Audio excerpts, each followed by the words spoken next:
What if I told you that this is a real sea creature you could encounter in the ocean? Or how about this? Or this? Look at this guy. You're just going for a nightly swim. Boom, this dude takes your calves off. I already have a little bit of thalassophobia. But even after just reliving some of these memories I'm about to share with you, I may never want to step foot in the ocean again. A few years ago, before the release of the first Meg movie, I was in Florida with some of my family, and let me tell you, I think I'm part fish, dude. Like, I can swim like nobody's business. I was born underwater. And I also love seashells. I think they're super cool. So basically, every time I've been to the ocean, I've tried to collect as many as I could. Specifically, those super dope swirly ones. In my opinion, these swirly boys are by far the coolest seashells, but I've never actually found one that's intact enough to keep. So it's basically my mission every time I'm in a salty body of water to go out and find one of these bad boys. The only problem is, in most cases at a beach, the closer you are to the shore, the more whitewashed, broken, and just frankly pathetic the selection of seashells is. Which is why you gotta go out here to find the really good ones. And I'll find out later that that's because most of the stuff out there is still alive. So one day, we're in Florida, we get to the beach, I got my Velcro swim trunk pockets on, and I'm ready to go. I looked out in the ocean, target identified. The sandbar. If you've ever been to a beach in your life, you've probably heard of the sandbar, and no, I don't mean a tropical place that serves margaritas. If you saw my DJ video, you know I don't drink. I mean the space a little further out from the actual beach where it goes from shallow to deep back to shallow over here, before hitting the drop-off from Nemo. We're not concerned with that bit. Yet. And most people know that the sandbar area is in fact one of the best places to collect seashells because it's further from the beach, so not a lot of people are out there stomping around. Probably because of, you know, I don't know, sharks or something, but being afraid of that's dumb is what that is. So while everyone's still putting down their towels and stuff, I kick off my flip-flops and I dive straight into the ocean to go to the sandbar. And I don't know what it was about that day, but it was so clear, I felt like I could see forever. Even though I didn't have goggles, so the raw salt felt great against my bare naked retinas, I could still see really far out. I didn't even bother swimming around near the beach because the chances of there being an intact swirly boy there was super minimal. So I started swimming straight out to the sandbar. And like I said before, I am apparently 40% fish because I can usually swim out to any given sandbar underwater in a single breath if I really wanted to. One of the reasons I can accomplish this is because I do this thing when I swim where I push off the ground and propel myself forward, and then I do a little dolphin thing with my body, and let me tell you, it works incredibly well. I've basically combined running like a leopard and swimming like a dolphin to create, in my opinion, the fastest way a human being can move underwater. I don't actually have a name for it, so I'm just gonna call it the number 7 from McDonald's.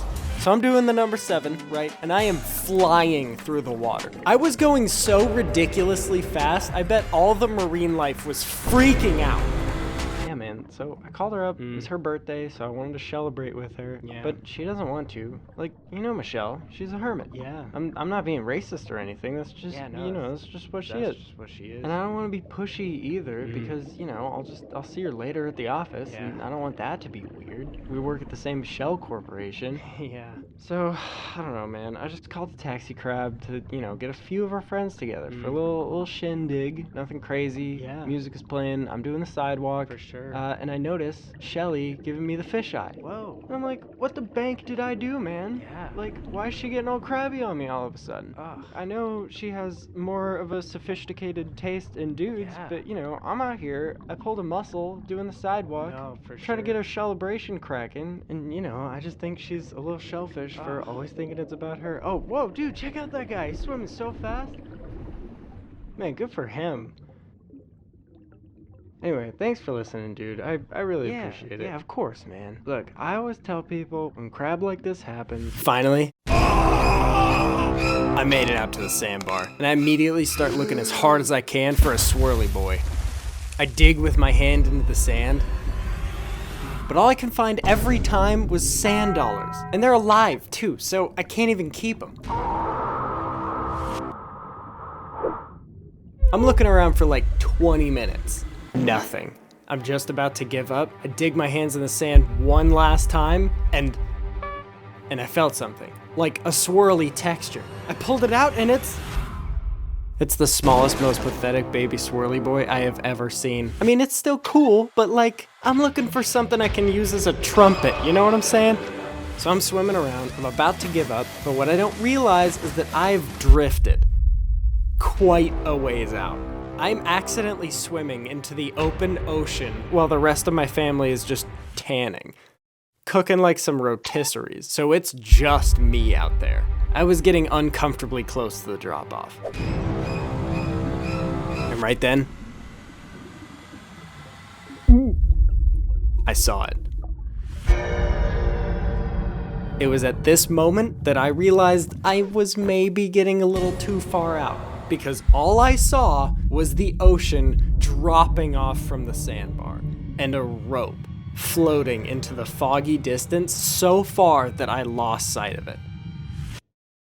If I saw something like this today, I would have said, nope, swam up, and then DJ David Hasselhoffed my way back to the shore. But for some reason, when confronted with this eerie moment out there alone, I was like, cool, let's go check it out. So I swam up to get one last breath of air. And then I dove back in and started following this eerie rope. I'm following this thing, and it looks old. It is fuzzy, covered in seaweed, and it feels like it's going on forever. But as I look over, I see this huge, blurry black mass in the distance. Why am I still swimming towards it, you ask? Not a clue! As I get close enough to see it, I realize it is a huge, volcanic-looking rock. I say that because it was covered in craters and it looked like the surface of the moon. I was so close to the base of the rope, but I couldn't hold it any longer, so I swam up to grab a quick cup of fresh air.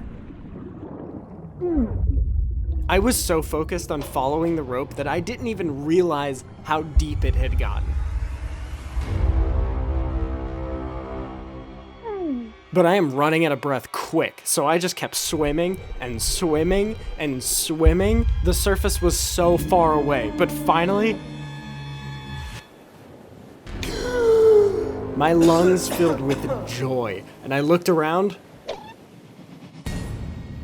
and I was really far from the beach. I was about to start swimming back, but I realized I came this far. I have to see what's at the base of this rope. So I dived back down and swam for what felt like forever, just to reach this giant rock. I don't know how deep it really was, but by the time I reached the rock, I was already almost out of breath. So I'm following this creepy looking rope down to where it connected with the rock. And I see it. It is a full ship's anchor, mostly buried in the sand. And I thought to myself, as any average alpha male would, I want that anchor. With what little breath I have left, I swim closer, I grab the fuzzy rope, and I start pulling with everything in me. But it doesn't budge. I mean, go figure, it's a giant buried anchor with a snapped rope, which means not even a boat can pull it out. So there's no way a popsicle stick like me could even come close. But anyway, right then, I saw something colorful out of the corner of my eye.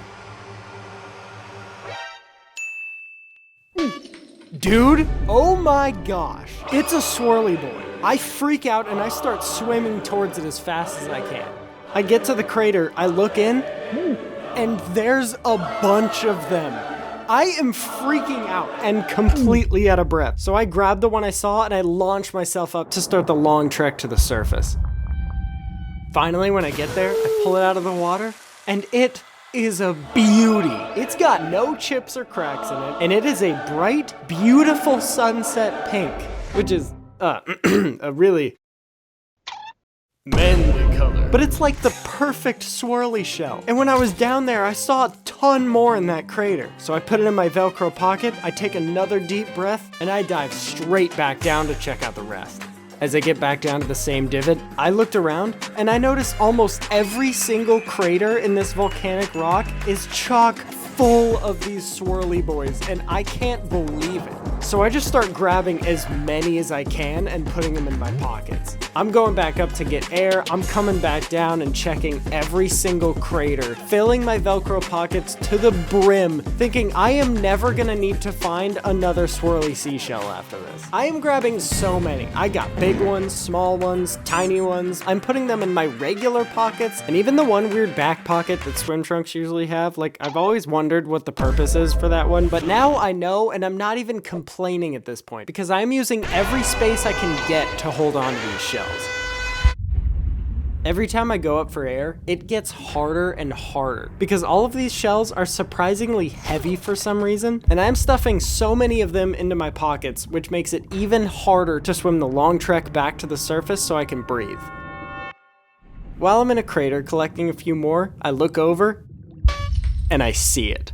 One massive swirly shell sitting by itself like 10 feet away from me. So I launch myself up to get air one last time, and it takes me almost twice as long to get to the top because my pockets were so full. I finally get there, and I'm thinking one last trip down there. Grab any more that I can, and I'm swimming up and back to shore. If you remember my other video about almost dying at a super sketchy water park, I said in that one, never say one last time, last one and then I'm done, because almost every time those words are spoken or even thought, something bad usually happens. I dive back into the water one last time, and I almost don't even need to swim down at this point because the weight of my pockets is just bringing me to the bottom. I get there and I find the crater with the mega shell. This thing was huge for a swirly shell, so I just barely managed to squeeze it in there with all the other shells. At this point, I am so chock full, I have no space left, and I am officially too packed to fit any more shells. So I decide to go back up and swim back to shore. Every time I've swam to the surface, especially since my pockets have been getting heavier, I've always planted my feet on the rock and launched myself upward so it's easier to get to the surface. So I'm about to launch myself and I get a sharp pain in my side. That was weird. I guess these shells are pretty sharp.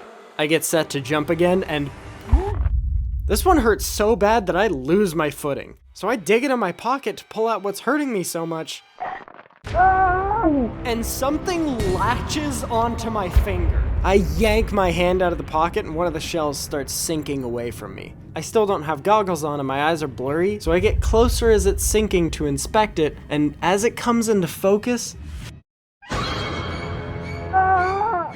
and I am not kidding you, all of my pockets at once start moving by themselves. I start feeling pinches, pokes. I can feel dozens of tiny sharp legs poking and crawling around as they start iron gripping themselves onto my really fleshy, tender upper thighs. That's why they were all so perfectly preserved. They are all live crabs. I start freaking out and I'm pulling these things out as fast as I can and shaking my pockets, hoping they'll come loose.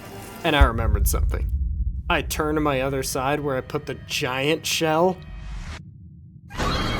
I see giant legs coming out of my pocket and start crawling up my body. I start spazzing out and shaking as hard as I can, trying to get all of these live crabs out of my pockets. I ended up freaking out upside down, and right then I probably had one of the scariest realizations of my entire life.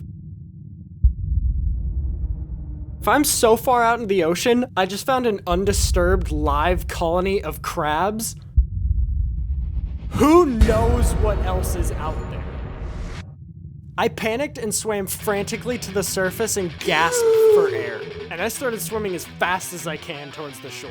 I don't even dare do the number 7 from McDonald's because that requires swimming to the bottom and there could be anything down there. And I just got Trojan horsed by a bunch of crabs, so I'm not taking any chances. I'm swimming on the surface as fast as I can when I had completely forgotten about my back pocket.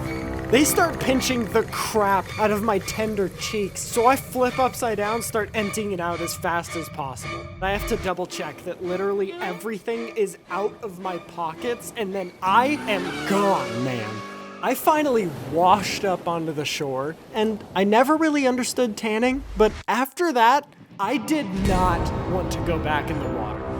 We're finally done tanning. You want to come out and go for a swim? No! I genuinely have a hard time swimming in the ocean now because in only a few moments, I had developed an incredible fear of live sea creatures. But if you want to know why I'm also terrified of murky lake water creatures, then definitely check out this video where I may have almost bit the dust via gator side. Definitely check out that video if you haven't already, and subscribe if you enjoyed.